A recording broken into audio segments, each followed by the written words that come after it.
my birthday today, so I went out for a ride.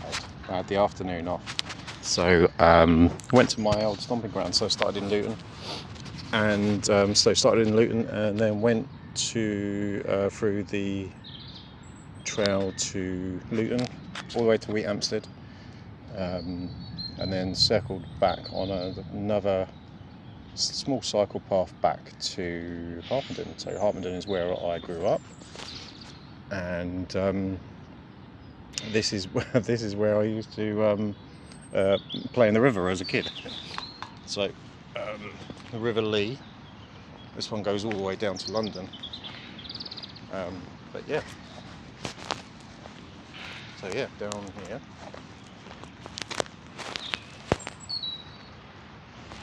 And yeah, that's where we used to do what do they call it, like rafting, that's it. So we used to do rafting on old pallets and things like that, all the way down to Wheathampstead. And yeah, so weather is absolutely lovely today, so it was really nice to get out for a ride. And just chilling here for a bit.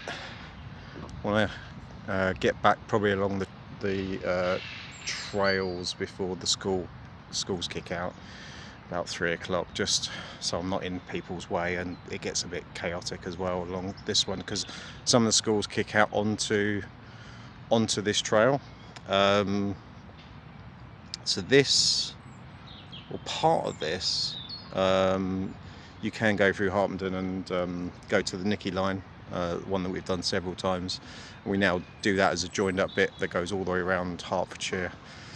It starts in Hatfield and St Albans, and then Redbourne, Harpenden, and then kind of back round. And I'm trying to loop round actually whether you could do it to go all the way through to Luton and then back some way through Hitchin to Hatfield.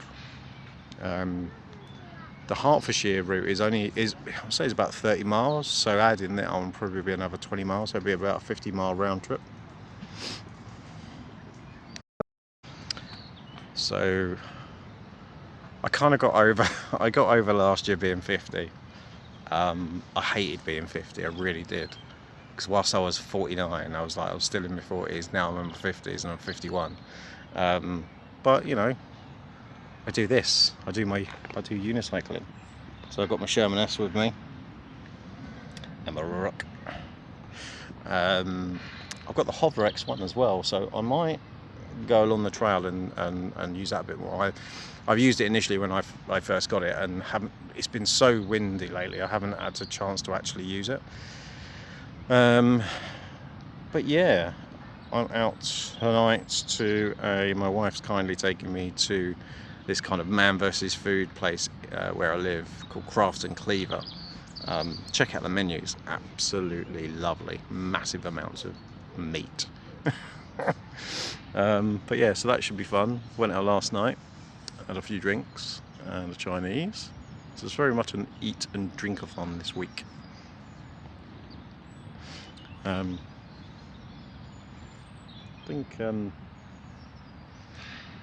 Harpenden has changed quite a bit since I lived here a long time ago. This is where I grew up. It's where I was born. Well, I was born in Luton, Dunstable, but grew up in Harpenden and Batford, and yeah, I used to play in this massive park just down the road from our school. It looks like they've got more playground stuff now, which is cool. And then you can go along there to Wheathampstead, and those that are old enough to like me, that remembers old sort of 70s and 80s programs. There was a program called, I think it was The Professionals. I'm sure it was something like that, The Professionals or one of those, and they filmed a bit down there where they went through there's a ford down there, and it goes through like the car just went through the water and out the other side, and we was down there as kids like watching it all, you know, pretty cool at the time. Went to school here, And yeah, it's a lovely day today, so I just wanted to get out for a ride, and I thought I haven't done this ride for a little while. It's not particularly long. I'm only on, I don't know, 7.5 miles, and it'll be, I don't know, another 6 miles back.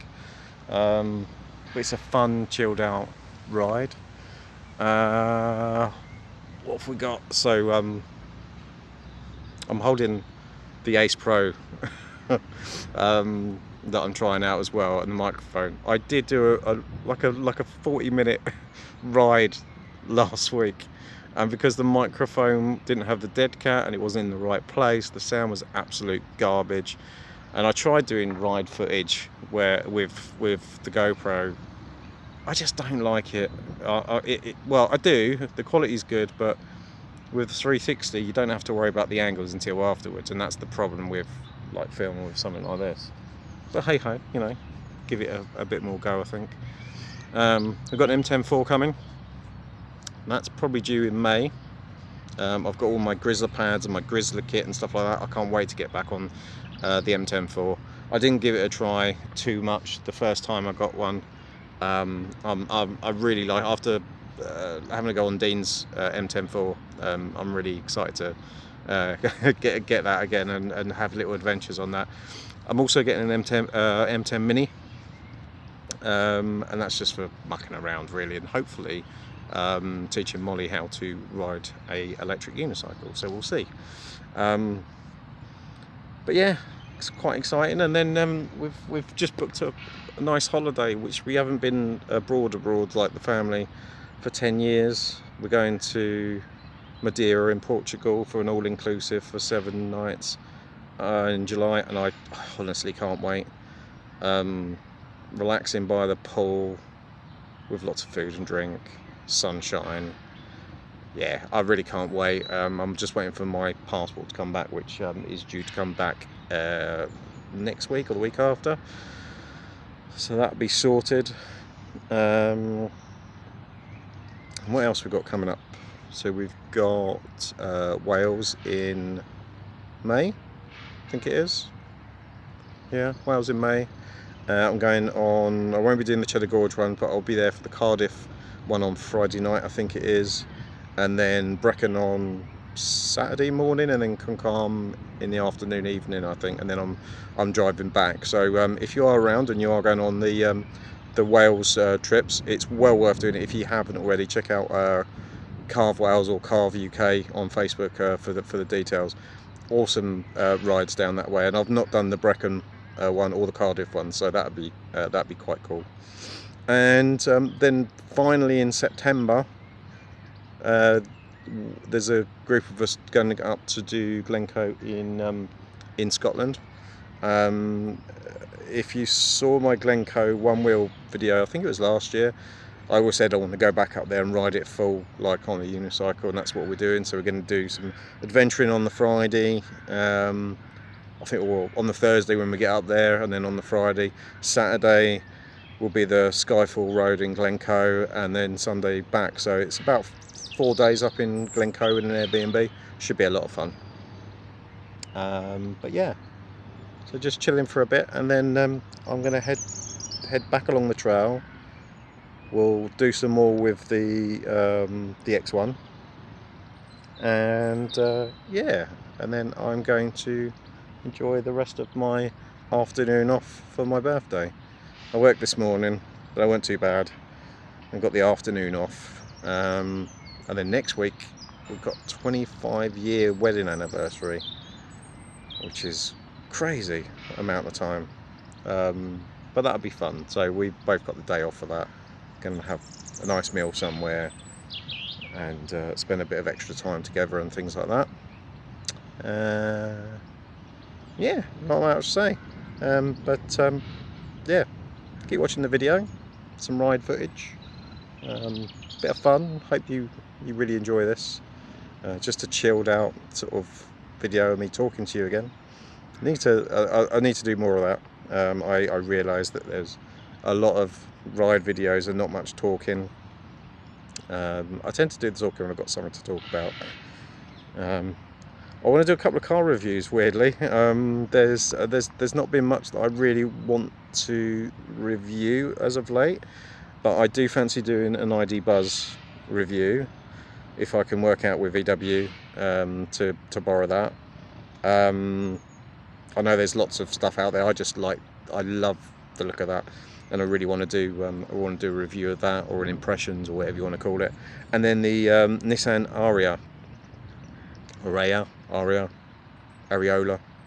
who knows? But yeah, so I want to do that. So I've got to contact Nissan and see if I can borrow one of those. Again, it looks an interesting and nice looking car, and it's something that I'm interested in. There's not many. I did try and get a look at the Polestar 4 for the launch event, but Polestar had been ridiculous. Like they said, I'll put your name down on a waiting list for one in London, so I did. And then I got an email the Tuesday after and says, you've been successful for a chance to, or an invite to have a look round the new Polestar. And it was the Saturday before, so I've been successful the Saturday before, and they didn't send me an email until after the event. Good job, very good job. So if Polestar, if you do look at this, which you probably won't, but if you do, or somebody from Polestar watches this, give us a shout. I'd really like to have a look at the Polestar. Again, really nice looking car. I've got a Tesla Model Y, and that's got 3 years left on the lease. There's no guarantee I'm going to go back to a Tesla after that. I've had my fix of Tesla, and in fact I think that the Model Y has been too big a car. I think the Model 3 or whatever the Model 2 ends up being, as long as it's got same range. I mean, I get 250 odd miles out of my car, so that's more than enough for what I need. So you know, we've driven across to the French Alps in it, and it was perfect. So anything with that sort of amount of distance and mileage, I'm happy with. So the car will likely change after the 3 years is up, but we'll see. More to come, definitely more to come. I'm getting hungry as well. Oh, duck incoming. Need to try and get something to eat. Maybe get something on the way back before tonight. Anyway, I'm rambling now. Bye bye.